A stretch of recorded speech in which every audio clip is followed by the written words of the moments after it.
தமிழ்நாட்டில் தொடரும் கொலைகளால் கொலை நாடாகிறதா தமிழ்நாடு? சட்டம் ஒழுங்கு கேள்விக்குறியான நிலையில் அச்சத்தில் உறைந்திருக்கும் மக்கள் என்கிற இந்த சிறப்பு நேரலை தொடர்கிறது.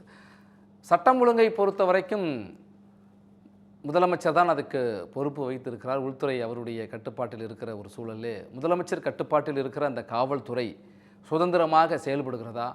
குற்றவாளிகள் அடுத்தடுத்து குற்ற நிகழ்வுகள் நடந்தாலும் குற்றவாளிகள் தண்டிக்கப்பட்டிருப்பதாக அரசனுடைய செய்தி குறிப்புகள் சொன்னாலும் கூட, ஆனால் குற்றங்கள் தொடர்ந்து கொண்டே இருக்கிறது ஏன் என்கிற ஒரு கேள்வி. காவல்துறையின் மீது குற்றவாளிகளுக்கு அச்சம் இல்லையா என்கிற ஒரு கேள்வி எழுந்திருக்கிற சூழ்நிலை. ஏனென்றால் கடந்த 2023ஆம் ஆண்டு மட்டுமே 3694 பேர் மீது குண்டர் தடுப்புச் சட்டத்தின் மீதாக வழக்கு பதிவு செய்யப்பட்டு சிறையில் அடைக்கப்பட்டார்கள். கடந்த ஆண்டு 2024 4572 பேர் குண்டர் தடுப்புச் சட்டத்தின் கீழாக கைது செய்யப்பட்டிருக்கிறார்கள்.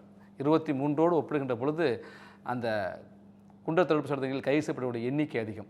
அதே நேரத்தில் அரசு ஒரு புள்ளி விவரத்தை கொடுக்கிறது, குற்ற செயல்களுடைய எண்ணிக்கை குறைந்திருக்கிறது என்று. ஆனால் குற்றவாளிகள் குண்டர் தடுப்பு சட்டத்திலே கைது செய்யப்பட்டிருக்கிற குற்றவாளிகள் எண்ணிக்கை அதிகரித்திருக்கிறது. இது ரெண்டும் முரணாக இருப்பதையும் பார்க்க முடிகிற அதே சூழலில் கடந்த ஆண்டு மட்டுமே 550 பேர் பல்வேறு வழக்குகளிலே ரவுடிகள் எல்லாம் முன்னெச்சரிக்கையாகவும் அல்லது வழக்குகள் விரைந்து நடவடிக்கை எடுத்து தண்டனைக்கு உள்ளாக்கப்பட்டதெல்லாம் புள்ளி விவரங்கள் சொல்கின்றன. புள்ளி விவரங்கள் சொல்கின்றன, ஆனால் நடைமுறையில் என்ன என்கிற கேள்வி எழுந்திருக்கிற சூழலிலே நம்மோடு பாஜகவினுடைய மூத்த தலைவர் எச் ராஜா இணைந்திருக்கிறார். சார் வணக்கம். தமிழ்நாட்டை பொறுத்த வரைக்கும் சட்டம் ஒழுங்கு இன்றைக்கு பெரும் கேள்விக்கு உள்ளாகி இருக்கிறது என்று சொல்கிறார்கள். முதலமைச்சர் சொல்கிறார், இல்லை நாங்கள் இரும்பு கரம் கொண்டு குற்றம் செயல்களை தடுப்போம் என்று சொல்கிறார். பாரபட்சமின்றி கடும் நடவடிக்கை எடுக்கப்படும் என்று சொல்கிறார். ஆனால் இன்றைக்கு மட்டுமே 4 கொலை வழக்குகளும் 2 மர்ம மரணங்களும் பதிவாகி இருக்கிறது. உங்கள் பார்வை? அதாவது சட்டம் ஒழுங்கு சீர்குலைந்து தமிழக சட்டம் ஒழுங்கு நிலை ஐசியூ யூனிட்ல அட்மிட் ஆகியிருக்கு. முதலமைச்சர் அவர்களுடைய இரும்பு கரம் வருது துருப்பிடிச்சு போயிட்டோ அப்படின்னு மக்கள் ஏற்கனவே எள்ளி நகையாட துவங்கி இருக்கிறார்கள். 4 கொலைகள் நடந்திருக்கு, 2 மர்ம மரணங்கள் ஒரு நாள்ல. நேற்றுக்கு திருநெல்வேலியில முன்னாள் காவல்துறை அதிகாரி அவர் கம்ப்ளைண்ட் பண்ணி இவாய் ஹுசேன் இல்லையாவை அவருக்கு அவர் கம்ப்ளைண்ட் பண்ணியும் காவல்துறை நடவடிக்கை எடுக்காதனால அரசாங்கம் தலையிடாத காரணத்தால் அவர் கொல்லப்பட்டிருக்கார். அவர் வீடியோ போட்டு தனக்கு இருக்கிற ஆபத்தை பிரயோகப்படுத்தினார். அப்படியும் காவல்துறையில அதுக்கு நடவடிக்கை எடுக்கல. இது எல்லாத்துக்கும் என்ன காரணம்? தமிழக அரசாங்கம் எஸ்பெஷலி காவல்துறையானது முதலமைச்சரோட பொறுப்பில் இருக்கின்ற காவல்துறைக்கு கொடுத்திருக்கிற பணி என்ன? நாட்டுல குற்றங்கள் நடக்காம இருக்குன்னா மெயின் ரீசன் அந்த குற்றம் செய்பவர்கள் தண்டிக்கப்படுவார்கள் அப்படிங்கிற ஒரு சூழ்நிலை இருந்தாதான். ஆனா தமிழ்நாட்டுலதான் அரசாங்கமோ காவல்துறையோ நாங்க அதெல்லாம் பற்றி கவலைப்பட மாட்டோம், எதிர்கட்சி போராட்டத்தை நசிக்கிறதுக்கு, எதிர்கட்சி தலைவர்களை கைது செய்ய, எதிர்கட்சி தலைவர்கள் மீது வழக்கு தொடுக்க இப்படித்தான் செய்வாங்க. குற்றவாளிகள் கிரிமினல்கள் இப்படி வேணா ஜாலியா இருந்துட்டு அப்படிங்கிறது மாதிரியா இன்னைக்கு முதல்வர் அவர்களும் சரி தமிழக காவல்துறையும் அந்த நிலைப்பாட்டுக்கு வந்திருக்கிறதுனாலதான் குற்றம் செய்பவர்கள் துணிந்து வீதியிலே படுகொலையை செய்து கொண்டிருக்கிறார்கள். இந்த மாதிரி நிலை தொடருமானால் நிச்சயமாக தமிழகத்தில் சட்டப்படியான அரசியல் சட்டத்திற்கு உட்பட்ட ஒரு ஆட்சி நடக்கவில்லை என்று கூற வேண்டியவர்கள் கூற வேண்டிய நிர்பந்தம் ஏற்படும் என்று நான் எச்சரிக்க விரும்புகிறேன். நன்றி சார். இணைப்பில் உங்களுடைய கருத்துக்களை பகிர்ந்து கொண்டமைக்கு அதிமுகவுடைய மூத்த தலைவர்கள் ஒருவரும் முன்னாள் அமைச்சர் திரு செம்மலை இணைந்திருக்கிறார். சார் வணக்கம். தமிழ்நாட்டில் இன்றைக்கு சட்டம் ஒழுங்கு ஒரு பெரும் கேள்விக்கு உள்ளாகி இருக்கிறது. நெல்லையில் நேற்றைய தினம் ஓய்வு பெற்ற உதவி காவல் ஆய்வாளர் கொலை செய்யப்பட்ட அதே நேரத்தில் இன்றைக்கு மட்டுமே 4 கொலை வழக்குகள் 2 மர்ம மரணங்கள் என்று பதிவாகி இருக்கிறது. சட்டம் ஒழுங்கு தமிழ்நாட்டில் எப்படி இருக்கிறது, என்ன செய்ய வேண்டும்? சட்டம் ஒழுங்கை பொறுத்தவரையில் தமிழ்நாட்டில் நந்தி சிரித்துக் கொண்டிருக்கிறது என்று எல்லா அரசியல் கட்சி தலைவர்களும் தினந்தோறும் பேசுவதாகத்தான் அந்த செய்தி இருந்து வருகிறது. தமிழ்நாட்டை பொறுத்தவரையிலே குற்றச்சம்பவங்கள், அதாவது கொலை, பாலியல் வன்கொடுமை, ஆதாய கொலை, ஆணவ கொலை என்று பட்டியல் நீண்டு கொண்டே போகிறது.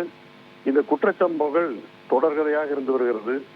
நீங்கள் சொன்னதைப் போல நேற்றைக்கு நெல்லையிலே ஒரு ஓய்வு பெற்ற உதவி ஆய்வாளர், அதுவும் அவருடைய முதலமைச்சர் மேயராக இருந்தபோது அவருக்கு பாதுகாப்பு பணியிலே இருந்தவர், அவர் தனக்கு ஆபத்து வருகிறது என்று தெரிந்து அவருக்கே, நம்முடைய முதல்வருக்கே வீடியோ அனுப்பி எனக்கு பாதுகாப்பு கொடுங்கள், என்னை காப்பாற்றுங்கள் என்று சொல்லி இருக்கிறார் என்று சொன்னால், அதை கூட தகவல் கிடைத்த பிறகு கூட ஒரு பாதுகாப்பற்ற நிலையில இருக்கிற ஒரு குடிமகனுக்கு காவல்துறை சரியான முறையில் பாதுகாப்பு கொடுக்கவில்லை என்று சொன்னால் சட்டம் ஒழுங்கு சரியாக இருக்கிறது என்று எப்படி சொல்ல முடியும்?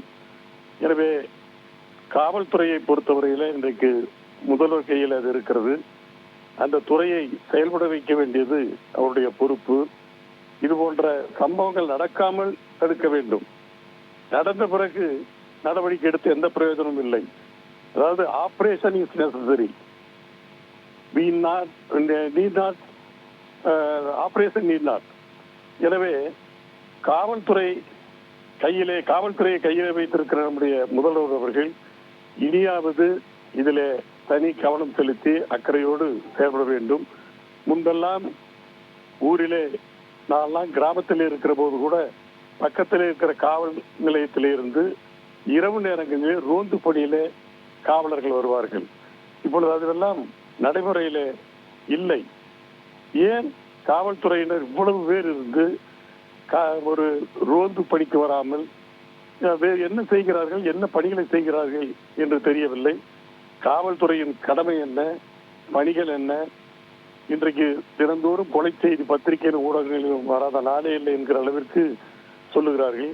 என்னுடைய மாண்புமிகு எதிர்க்கட்சி தலைவர் எடப்பாடியார் அவர்கள் நேற்றைக்கு கூட சட்டமன்றத்தில் சபாநாயகர் மீது அந்த தீர்மானத்தை கொண்டு வந்தபோது உள்கட்சி குழப்பத்தை திசை திருப்பவே சபாநாயகர் மீது தீர்மானம் கொண்டு வருவதாக முதலமைச்சர் பொறுப்பற்ற முறையில் பேசுகிறாரே தவிர வேறு, அதாவது அதற்கு ஒரு நடவடிக்கை எடுப்போம், நாங்கள் இனி பார்த்துக் கொள்கிறோம் என்று ஒரு ஆறுதலுக்காக கூட அவர் சொல்லுவதாக அவருடைய பதில் இல்லை என்பது மிக்க வருத்தமாக இருக்கிறது. எனவே நான் சொன்னதை போல இந்த பிரச்சனை பொறுத்து முன்னெச்சரிக்கை நடவடிக்கை, பொதுவாக ஒரு காவல் நிலையம் இருக்கிறது என்றால் அந்த சரகத்திலே இருக்கிற ரவுடிகள், தொடர்ந்து குற்ற செயலில் ஈடுபடுபவர்களுடைய பட்டியல் காவல்துறையிடம் இருக்கும். அவரை கண்காணிக்க வேண்டிய பொறுப்பு அவர்களது. அதுவும் கொலை என்று சொன்னால் ஏதோ புரோவோகேஷன், திடீரென்று ஒரு கொலை ஆத்திரத்தில் நடந்தால் கூட அதை ஏற்றுக்கொள்ளலாம், அதை ஒத்துக்கொள்ளலாம், நியாயப்படுத்தலாம். ஆனால் இப்ப நீங்கள் சொன்ன இந்த 4 கொலைகள், இன்றைக்கு வெளிவந்திருக்கிற மர்ம சாவுகள் திட்டமிட்டு கொலை செய்யப்பட்டு, அது அந்த திட்டமிட்டு அந்த திட்டத்திற்கு ஒத்திகை பார்த்து ஒரு இடத்தில் கொலை செய்து இன்னொரு இடத்தில் கொண்டு போய் பாடியை கொண்டு போய் மறைத்து போடுவது என்கிற அளவிற்கு இப்படி செய்கிற போது எப்படி அந்த தடயங்கள் எல்லாம் அவர்களுக்கு கிடைக்காமல் அவருடைய நடவடிக்கைகளை எல்லாம் தடுப்பதற்கு காவல்துறை எப்படி தவறுகிறது என்பது தெரியவில்லை. ஆனால் நம்முடைய முதல்வரை பொறுத்தவரையில் எங்களுடைய ஆட்சியில் மக்கள் மகிழ்ச்சியோடு இருக்கிறார்கள். குறை செய்ய முடியாத ஆட்சியாக இருக்கிறது. ஓட்டு போடாதவர்கள் கூட ஏன் திமுகவுக்கு ஓட்டு போடவில்லை என்று எண்ணி வருத்தப்படுகிற அளவிலே மக்கள் நிம்மதியாக இருக்கிறார்கள் என்று சொல்லுகிறார்கள். ஆனால் திமுகவிலே கூட்டணியாக இருக்கிற விசிகாவினுடைய ஒரு தலைவர், அதாவது வன்னியரசு என்று கருதுகிறேன், நேற்றைக்கு அவர் சொல்லியிருக்கிறார், நாட்டில் என்ன நடக்கிறது என்று தெரியாமல் ஆட்சி செய்தால் நிச்சயமாக ஆட்சி கவிழ்ந்துவிடும் என்று அவர் சொல்லியிருக்கிறார். எனவே நாங்கள் எதிர்க்கட்சி என்ற வகையிலே வேண்டுமென்று குற்றம் சாட்டவில்லை. கூட்டணியிலே இருக்கிற ஆளுங்கட்சிகளே இதை அவர்கள் விமர்சித்துக் கொண்டிருக்கிறார்கள். எனவே தயவு செய்து இனிமேலாவது காவல்துறையினரை கடமையை, அவருடைய பொறுப்புகளை உணரச் செய்து மக்களை காப்பாற்றுகிற அந்த பணியில இந்த ஈடுபட வேண்டும். அது இன்னும் சொல்ல போனால் காவல்துறையில் இருப்பவர்கள், நேற்றைக்கு நெல்லையில அந்த கொலை செய்யப்பட்ட ஒரு ஜாகிர் விசான் அவர் உதவி ஆய்வாளர், இன்னும் சொல்ல போனால் இந்த சீருடை பணியாளர் தேர்வு குறித்து ஒரு ஏடிஜிபியே தன்னை கொள்ள செய்து நடக்கிறது என்று சொல்லுகிற அளவிற்கு நிலைமை இருக்கிறது. ஆனால் அதை காவல்துறை உயர் அதிகாரிகள் அதை மறுக்கிறார்களே தவிர அதற்கு என்ன அந்த முகாந்திரத்தை எப்படி அதை கட்டுப்படுத்துவது என்ற அந்த பணியிலே அவர்கள் ஈடுபடுவதில்லை. எனவே உள்ளபடியே இது வருத்தமாக இருக்கிறது. இன்னும் சொல்ல போனால் மக்கள் காலையில அதாவது வாக்கிங் நடைப்பயிற்சிக்கு கூட போவதற்கு தயங்குகிறார்கள், பயப்படுகிறார்கள். அதே போல வீட்டை பூட்டி விட்டு வெளியூருக்கு செல்வதற்கு கூட மக்கள் அச்சப்படுகிறார்கள். அப்படி வெளியூர் சென்றால் திரும்பி வருவதற்கு வீடு உடைக்கப்பட்டு பொருட்கள் களவாடப்படுகிறது. அல்லது இந்த வயதானவர்கள் வீட்டிலே இருந்தால் அந்த அவர்கள் அந்த ஆதாய கொலைக்காக கொலை செய்யப்பட்டு அந்த களவாடுகிறார்கள். இப்படியெல்லாம் நடக்கிறது. எனவே காவல்துறையின் மீது இது போன்ற குற்றச்செயல் புரிவுகளுக்கு பயம் என்பதே இல்லை என்கிற அளவிற்கு இன்றைக்கு நிலைமை இருக்கிறது. எனவே இது போன்ற குற்றச்செயல் ஈடுபடுவதற்கு ஒரு அச்சம் ஏற்பட வேண்டும், ஒரு பயம் ஏற்பட வேண்டும் என்று சொன்னால் காவல்துறை இடியாவது விழித்துக் கொள்ள வேண்டும். அதற்கு அந்த காவல்துறையை தன்னுடைய கையில வைத்திருக்கிற முதல்வர் இனியாவது அந்த காவல்துறையை செயல்பட வைக்க வேண்டும், தூங்கிக் கொண்டிருக்க கூடாது என்பதுதான் பொதுவாக மக்களுடைய கருத்தாக இருக்கிறது. உங்களுடைய கருத்துக்களை பகிர்ந்து கொண்டமைக்கு நன்றி. நம்மோடு நாம் தமிழர் கட்சியினுடைய இளைஞர் பாசறை ஒருங்கிணைப்பாளர் இடும்பாவனம் கார்த்தி இணைந்திருக்கிறார். சார் வணக்கம். தமிழ்நாட்டை பொறுத்த வரைக்கும் இன்றைய தினம் மட்டுமே 4 கொலைகள், 2 மர்ம மரணங்கள் வழக்குகள் பதிவாகி இருக்கிறது. குற்றவாளிகள் மீது சட்டம் ஒழுங்கை பொறுத்த வரைக்கும் பாரபட்சமின்றி கடுமையான நடவடிக்கை எடுப்போம், இரும்பு கரம் கொண்டு குற்றவாளிகளை ஒடுக்குவோம், சட்டம் ஒழுங்கை காப்போம் என்று முதலமைச்சர் உத்தரவாதம் அளித்திருக்கிற சூழலில் இப்படி வழக்குகள் பதிவாகி கொண்டிருக்கிறது. உங்கள் பார்வை? திமுக ஆட்சி பொறுப்பேற்றது முதல் சட்டம் ஒழுங்கு சந்தி சிரிச்சு நிற்குது. தினந்தோறும் கொலை கொள்ளை இது தொடர்பான செய்திகள் ரொம்ப இயல்பா இருக்கு. இந்த ஆட்சி எவ்வளவு மோசமான ஆட்சி என்பதற்கான சான்றா இதெல்லாம் பார்க்கணும். அதாவது இந்த ஆட்சியில மட்டும் கள்ளச்சாராயம் குடிச்சு ஏறக்குறைய 100 பேர் இறந்து போயிருக்காங்க. 2021 தொடக்கத்துல மரக்காணம், செங்கல்பட்டு போன்ற பகுதிகளில் 69 பேர் 20 பேர் மேல கள்ளச்சாரம் குடிச்சு இறந்து போனாங்க. அதுக்கும் பிறகு கடந்த ஆண்டு கள்ளக்குறிச்சியில 20க்கும் மேற்பட்டவங்க 60க்கும் மேற்பட்டவங்க இறந்து போனாங்க. ஒட்டுமொத்தமா மதிப்பிடுறப்ப ஏறக்குறைய 100 பேர் கள்ளச்சாரம் குடிச்சு இறந்து போயிருக்காங்க. என்ன கேள்வி அப்படின்னா, கள்ளச்சாரம் விற்கிறான் அப்படின்னா கள்ளக்குறிச்சியில தலைமறைவா வச்சிருந்து விற்கல, நீதிமன்ற வளாக அருகாமையில் இருக்குது, அதே போல காவல் நிலையம் அருகாமையில் இருக்குது, 100 மீட்டருக்கு பக்கத்துல வச்சு வித்துக்கிட்டு இருந்திருக்காங்க. உளவுத்துறை காவல்துறை என்ன பண்ணுச்சு? மரக்காணம் செங்கல்பட்டுல கள்ளச்சாராயம் வித்தான்னா என்ன பண்ணுச்சு? அப்ப இந்த அரச நிர்வாகம் முழுமையா தோல்வி அடைஞ்சிச்சு அப்படிதான் புரிஞ்சுக்கணும். இதே திமுகவோட ஆட்சியில ஒரு விஏஓ கொலை செய்யப்பட்டு விஏஓ சங்கம் துப்பாக்கி வைத்துக் கொள்ள அனுமதி கொடுங்க அப்படின்னு கேட்கிறாங்க. கனிமவள கொள்ளைக்கு எதிராக போராடியதற்காக ஜகபர் அலி புதுக்கோட்டை பக்கம் அவர் கொலை செய்யப்படுறாரு. அதே போல மயிலாடுதுறையில கள்ளச்சாராயம் விற்கிறாங்க அப்படின்னு சொல்லி அதுக்கு எதிராக போராடியதற்காக 2 இளைஞர்கள் குத்தி கொலை செய்யப்படுறாங்க. கள்ளச்சாராய வியாபாரிகளெல்லாம் குத்தி கொலை செய்யப்படுறாங்க. தமிழ்நாடு முழுக்க வரலாற்றுல இல்லாத அளவுக்கு மிதமிஞ்சிய போதை பொருட்களின் புழக்கம், கஞ்சா அபின் போதை பொருட்கள் எல்லாமே தங்குதடை இல்லாம கடைக்கோடி கிராமம் வரைக்கும் போயிடுச்சு. நகரப்பகுதி தொடங்கி கிராமம் வரைக்கும் எந்த ஊர்லயும் கஞ்சா இல்லாம இல்லை, அபின் இல்லாம இல்லைங்கிற அளவுக்கு சர்வசாதாரணமா புழங்குது. கடந்த அதிமுகவோட ஆட்சி காலத்துல சட்டசபைக்கு குட்காவோட போனாரு ஐயா ஸ்டாலின். குட்காவோட போயிட்டு என்ன சொன்னாருன்னா, அமைச்சர் விஜயபாஸ்கரும் காவல்துறை அதிகாரி ராஜேந்திரன் காசை வாங்கிட்டு குட்காவுக்கு அனுமதி கொடுத்துட்டாங்க அப்படின்னு பேசினாரு. இன்னைக்கு தமிழ்நாடு முழுக்க கஞ்சா புழங்குனா எப்படி சாத்தியம்? ஈரோட்டுல ஒரு கிளை சிறை இருக்கு. கிளை சிறையில வெறும் 45 பேர் தான் இருக்காங்க. அந்த 45 பேருக்குள்ள கஞ்சா புழக்கம் இருக்கு அப்படின்னா இது 45 பேரை கூட கண்காணிக்க முடியாது, நோட்டப்பட முடியாது, சோதனை பண்ண முடியாது அப்படின்னா இந்த நிர்வாகத்தை நம்ம எப்படி புரிஞ்சுக்கிறது? இந்த இறந்து போன ஐயா அவர் ஏற்கனவே காணொலி போட்டிருக்காரு. முதலமைச்சர் ஸ்டாலினை சொல்லியே காணொலி போடுறாரு, உயிருக்கு அச்சுறுத்தல் இருக்கு, ஆபத்து இருக்குங்கிறாரு. இதை கூட உளவுத்துறையும் காவல்துறையும் பார்த்து அவர் உயிருக்கு பாதுகாப்பு தர முடியாதுன்னா இது அரசு நிர்வாகத்தின் தோல்வி இல்லையா? அப்ப தமிழ்நாட்டோட சட்டம் ஒழுங்கு சுத்தமா இல்லை, சட்டமும் இல்லை, ஒழுங்கும் இல்லை. சர்வசாதாரணமா கொலை பண்றான், சர்வசாதாரணமா வன்முறை நடக்குது. இந்த ஆட்சிங்கிறது கொலைவெறி கூடாரமாக மாறி போச்சு. உத்தரப்பிரதேசத்துல வந்து இந்த அடிக்கடி வன்முறை, ஆணவ கொலைகள் நடக்கும். அதே போல தமிழ்நாட்டுல வந்து தினந்தோறும் செய்திகளை படிக்கிறோம். இதுவரைக்கும் இல்லாத அளவுக்கு மோசமா இருக்கு. அதிமுக ஆட்சி வந்து சட்ட ஒழுங்கு சிறப்பாக இருந்துச்சு நம்ம சொல்ல வரல. அது மோசமான ஆட்சி தான், அங்கேயும் சட்ட ஒழுங்கு மோசமா தான் இருந்துச்சு. ஆனா அதை விட மோசமான நிலைக்கு வந்து தமிழ்நாடு அரசு இன்னைக்கு திமுக அரசு வந்து கொண்டு போயிருக்கு. அப்ப இது வெட்கக்கேட தான் பார்க்கணும். அன்னைக்கு வந்து நடந்த கொடுமைகள்லாம் இன்னைக்கு நடந்துகிட்டு இருக்குது. அதை தாண்டி எப்போதும் இல்லாத அளவுக்கு அவ்வளவு மோசமான வன்முறை வெறியாட்டங்கள், கொலைகள். ஒரு தேசிய கட்சியோட மாநில தலைவர் ஆம்ஸ்ட்ராங் வந்து சர்வசாதாரணமா வெட்டி கொலை செய்யப்படுறாரு அப்படின்னா அப்ப பொதுமக்களுக்கு என்ன பாதுகாப்பு இருக்கும்? அப்ப பாதுகாப்பு உணர்வு இல்லாம அச்ச உணர்வு மேலங்கிற அளவுக்கு மிக மோசமான நிலைமையில இந்த ஆட்சி இருக்கு அப்படிதான் புரிஞ்சுக்கணும். இது அரசு நிர்வாகத்தின் தோல்வி, தமிழ்நாட்டை ஆளக்கூடிய முதலமைச்சர் ஸ்டாலினோட தோல்வி. அவர்களிடம் தான் காவல்துறை இருக்குது. அந்த காவல்துறை வந்து மக்களை பாதுகாக்க தவறிவிட்டது. அந்த காவல்துறை வைத்து ஒழுங்கா வேலை செய்ய ஸ்டாலின் தவறிட்டாருன்னு நம்ம புரிஞ்சுக்கணும். நன்றி கார்த்திக். கொலை நாடாகிறதா தமிழ்நாடு என்கிற ஒரு பெரும் கேள்வி எழுந்திருக்கிறது. பாதுகாப்பில்லாத நிலையில் மக்கள் இருக்கிறார்கள். சட்டம் ஒழுங்கு கேள்விக்குறியாக இருக்கிறது. அச்சத்தில் உறைந்திருக்கிற மக்கள். ஜாகிர் ஹுசேன் கொலை தொடர்பாக பேரவையில் கவன ஈர்ப்பு தீர்மானம் கொண்டு வந்த எதிர்க்கட்சி தலைவர் மற்றும் திமுக கூட்டணி கட்சிகள், ஜாகிர் ஹுசேன் கொலையில் தொடர்புடைய குற்றவாளிகள் அனைவரும் நீதியின் முன் நிறுத்தப்படுவர் என்று பேரவையில் முதலமைச்சர் மு.க. ஸ்டாலின் கவன ஈர்ப்பு தீர்மானத்திற்கு பதிலளித்து பேசுகின்ற பொழுது குறிப்பிட்டார். குற்றவாளிகள் யாராக இருந்தாலும் பாரபட்சமின்றி நடவடிக்கை எடுக்கப்படும் என்று முதலமைச்சர் உறுதியளித்திருக்கிறார்.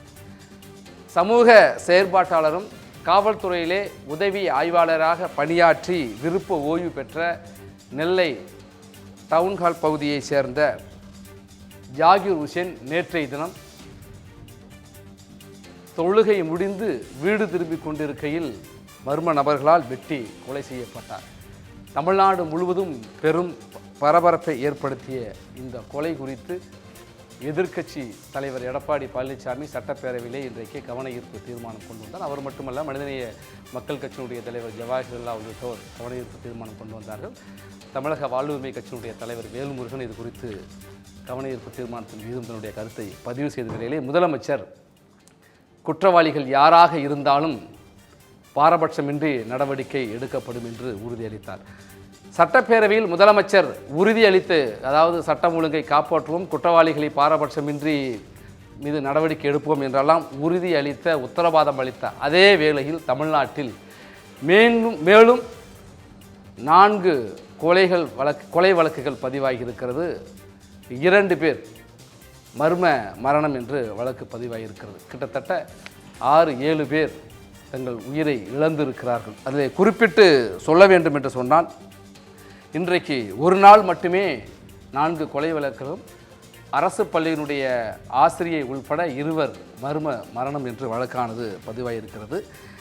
குறிப்பாக ஈரோடு சாமி கவுண்டம்பாளையத்திலே மனைவியுடன் காரில் சென்ற சேலத்தை சேர்ந்த ஜான் என்கிற சாணக்கியா பட்ட பகலிலே ஒரு 4 பேர் கொண்ட கும்பலால் வெட்டி கொல்லப்பட்டிருக்கிறார். மதுரை அவனியாபுரத்திலே காவலர், விருதுநகர் மாவட்டத்தை சேர்ந்தவர் மலையரசன் உடல் எரிந்த நிலையில் அவர் கண்டெடுக்கப்பட்டிருக்கிறார். தாம்பரத்திலே நில தகராறு காரணமாக முன்னாள் எம்பியினுடைய உதவியாளராக இருந்த திமுகவினுடைய நிர்வாகி குமார் 71 வயதானவர் கடத்தி செல்லப்பட்டு கழுத்தை நெரித்து கொன்று புதைத்திருக்கிறார்கள். அது தெரிய வந்திருக்கிறது. கோவையிலே மதுக்கரை நாச்சிப்பாளையம் பகுதியிலே எரிந்த நிலையில் அரசு பள்ளி ஆசிரியை பத்மா சடலமாக கண்டெடுக்கப்பட்டிருக்கிறார். மதுரையிலே பாஜகவினுடைய ஓபிசி அணியினுடைய மாநகர் மாவட்ட செயலாளர் கருப்பசாமி கூடல்புதூர் பகுதியிலே காரில் இறந்த நிலையில் கண்டெடுக்கப்பட்டிருக்கிறார். திருவண்ணாமலை செங்கத்திலே 2 வெவ்வேறு இடங்களிலே சந்தேகத்திற்கு இடமான முறையில் 2 ஆள் சடலங்கள் கண்டெடுக்கப்பட்டிருக்கின்றன. இது இன்றைக்கு இப்போது வரை பதிவாகி இருக்கிற கொலை மற்றும் சந்தேக மரணங்கள் குறித்த வழக்கு. சட்டப்பேரவையிலே சட்டம் ஒழுங்கு குறித்து முதலமைச்சர் நடவடிக்கை எடுக்கப்படும் என்ற உத்தரவாதம் உறுதி அளித்த நிலையிலும் இந்த தகவல்கள் வந்து கொண்டிருக்கிறது. இன்னும் தமிழ்நாடு முழுக்க பல்வேறு இடங்களிலே சட்டம் ஒழுங்கு குறித்த வழக்குகள் பதிவாகி கொண்டிருக்கிறதையும் பார்க்க முடிகிறது. கடந்த 2 வாரத்திற்கு முன்பு சற்றேறக்குறைய மார்ச் மாதம் 5, 6 தேதிகளிலே தமிழ்நாடு அரசு பெருமிதமாக ஒரு அறிக்கையை வெளியிட்டது. கடந்த 2023 ஒப்பிட்டு பார்க்கின்ற பொழுது 2024 குற்ற வழக்குகள் குறைந்திருக்கின்றன.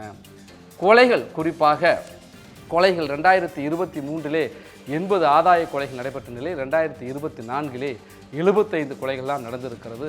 8 கொலைகள் குறைந்திருக்கிறது. 10% கொலை வழக்குகள் குறைந்திருக்கிறது என்று ஒரு திருட்டு, கூட்டுக்கொள்ளை உள்ளிட்ட பல்வேறு விவரங்களிலே தங்களுடைய விவரங்களை பெருமிதமாக பதிவு செய்த நிலையிலே இந்த ஒரு மாதத்தில் மட்டுமே தலைநகரான சென்னையில் மட்டுமே 12 பேர் கொல்லப்பட்டிருக்கிறார்கள். 3 மாத காலத்திற்குள் 28 பேர் கொல்லப்பட்டிருக்கிற சூழலிலே தமிழ்நாட்டில் சட்டம் ஒழுங்கு இருக்கிறதா, மக்களுக்கு பாதுகாப்பு இருக்கிறா என்கிற கேள்வி எழுந்திருக்கிற நிலையிலே நம்மோடு மூத்த பத்திரிகையாளர் பாக்கி இணைந்திருக்கிறார். சார் வணக்கம்.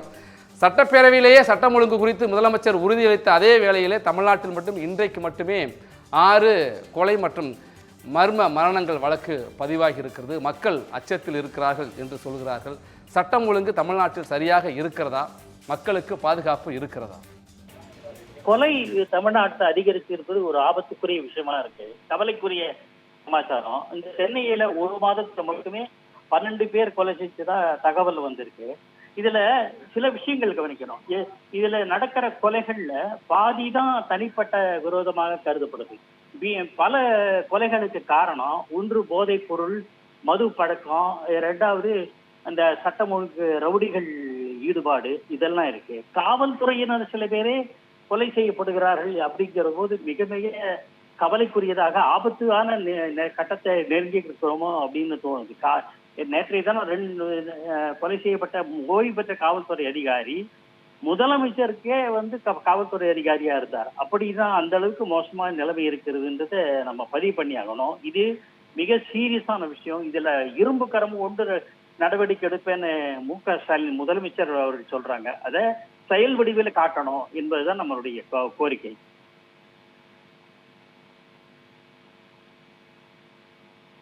முதலமைச்சர் குறிப்பிட்டிருக்கிற சூழலில் தொடர்ச்சியாக இப்படி சட்டம் ஒழுங்கு ஆபத்து, இல்லை சட்டம் ஒழுங்கு கேள்விக்குறி என்கிற நிலை ஏற்பட்டிருக்கிறது. இரும்பு கரம் கொண்டு அடக்குவேன் என்று முதலமைச்சர் சொன்னாலும் கூட அடுத்தடுத்து கொலையும் கொள்ளையும் குற்ற நிகழ்வுகளும் தொடர்ந்து கொண்டிருக்கு. காவல்துறையுடைய கைகள் கட்டப்பட்டிருக்கின்றனவா? என்ன செய்யணும் சார்? காவல்துறையினரே கொலைக்கு ஆளாகிறார்கள். நிறைய பேர் கொல்லப்பட்டிருக்கிறாங்க. மன அழுத்தத்தினால தற்கொலை செய்து கொள்ளும் எண்ணிக்கை நாளுக்கு நாள் அதிகரிச்சிட்டு இருக்கு. இதுல என்னன்னா போதைப் பொருள் ஒரு மிக மிக முக்கிய காரணமா இருக்கு. போதைப் பொருளை தடுக்காமல் இந்த மாதிரியான சம்பவங்களை தடுக்க முடியாது.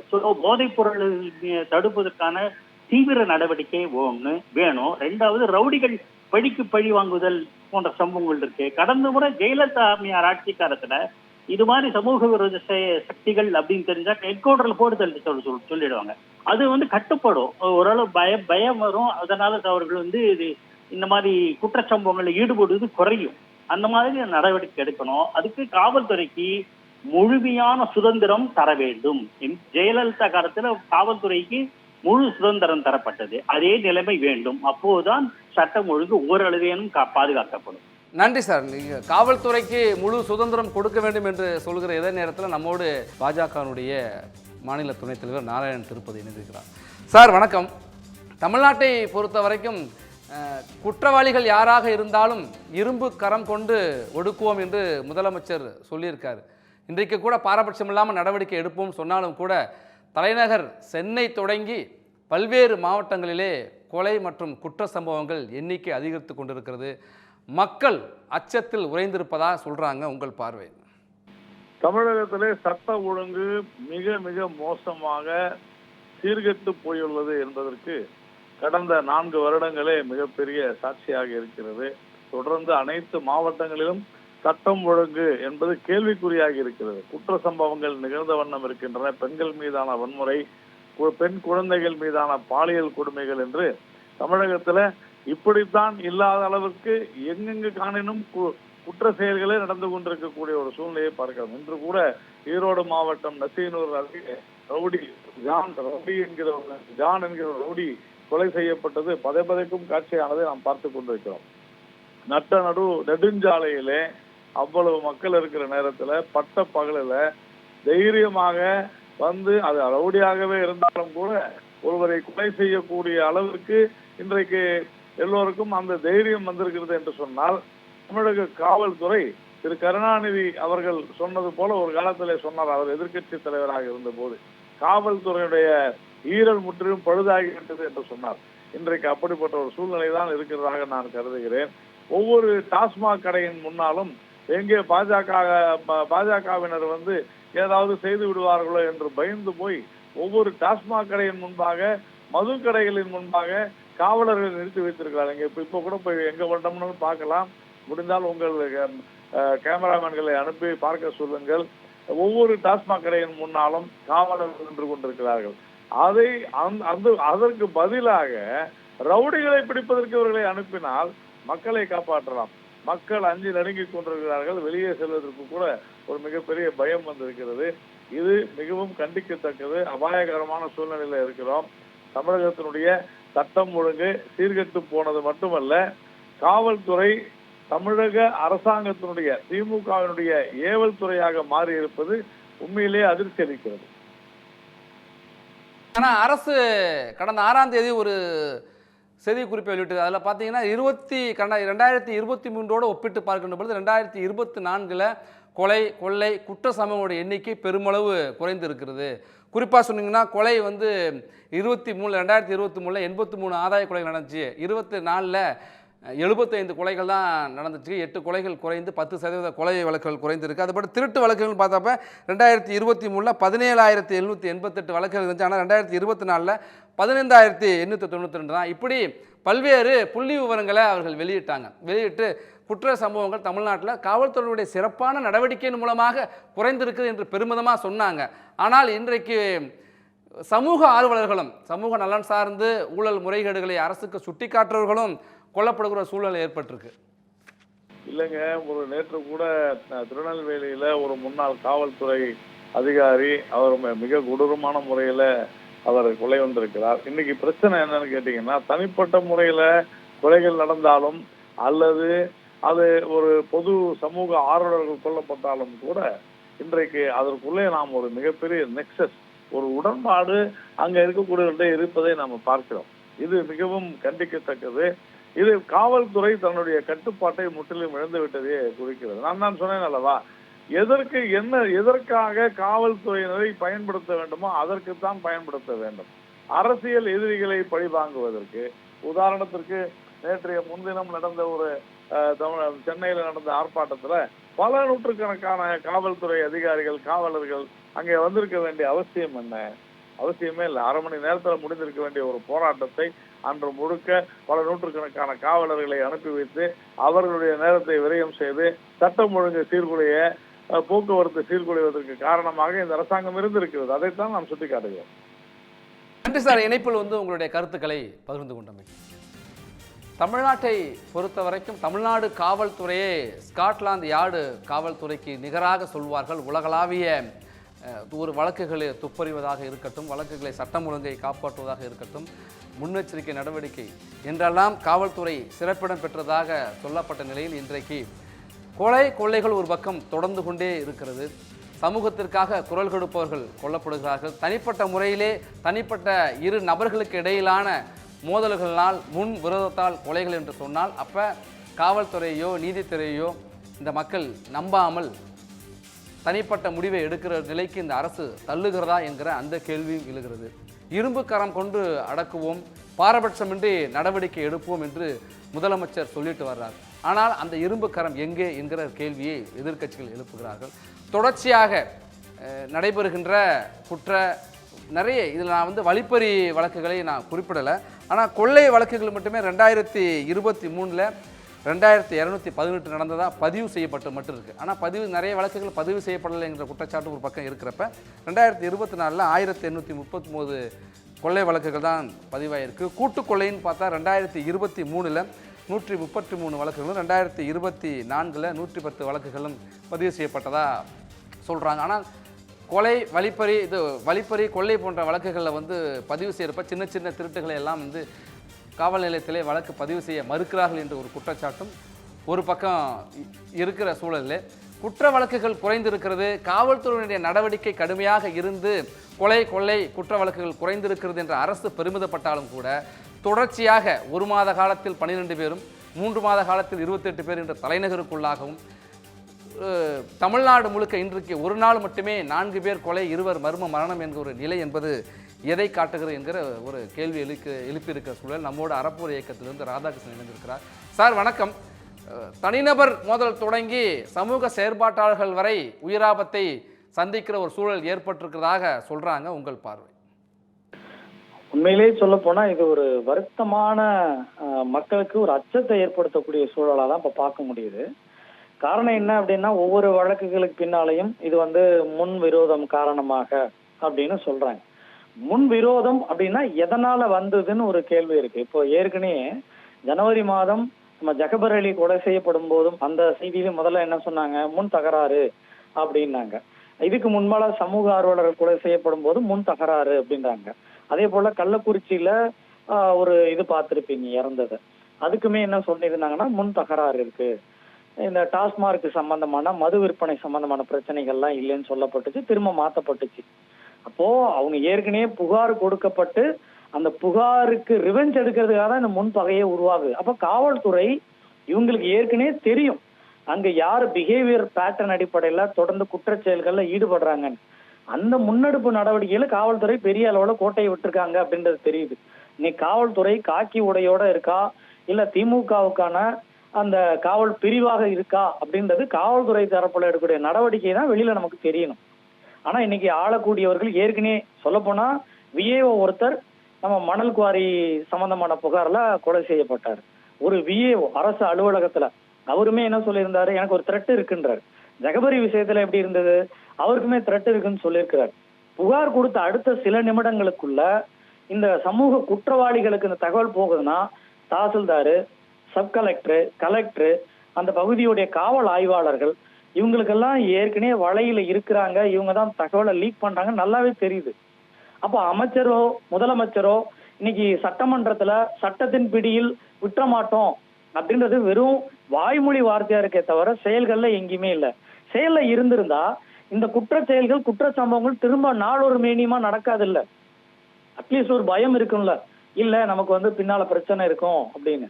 அப்போ இங்க ஆளக்கூடியவர்கள் அதே போல துறையில இருக்கக்கூடியவங்க கைகோத்து இருக்கிறதுனாலதான், அந்த தைரியம் இருக்கிறதுனாலதான் பகிரங்கமாக பொது வெளியில அது நடக்குது. இப்ப கொஞ்ச நேரத்துக்கு முன்னால ஏதோ ஒரு சாலையில ஈரோடு பக்கத்துல அந்த கொலை செய்யப்பட்ட அந்த காட்சியை பார்க்கும்போது பதக்குது மனசு. சாலைகளை போகக்கூடிய வரக்கூடிய இடங்கள்ல எப்படி இருக்கும்னா, அப்போ இன்னொரு பக்கமும் சொல்ல வேண்டியது இருக்கு. ஜகபர் அலி வழக்குல மறுநாளே விசாரணையின் செய்தி வெளியிடப்படுது.